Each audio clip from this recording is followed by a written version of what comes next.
दादा के भयो अरे?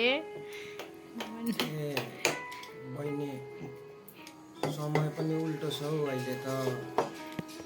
सानोमा हुँदा कपाल पालिन्थ्यो, यहाँको राखिन्थ्यो, बिचबिचको काटिन्थ्यो। उमेर बढ्दै गएपछि त यहाँ बिचकै हराउँदो रहेछ, साइड साइडको मात्र हुन्छ।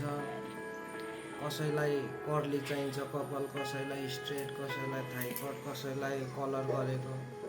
हामी छोरा मान्छेलाई त बस टाउकोमा कपाल भए पुग्छ जस्तो लाग्छ। घरिघरि कपाल झर्छ, यसो खुइलिसक्यो, यसो विचार गर्छु यो कपाल झरेको सोच्दा पनि झर्छ होला हौ कपाल जस्तो लाग्छ नि घरिघरि। त्यही भएर नसोचौँ जस्तो लाग्छ। तर ऐनामा आफ्नो अनुहार हेर्दा जहिले पनि यसो हेर्दा कपालै छैन जस्तो महसुस हुन्छ। त्यस्तै हो।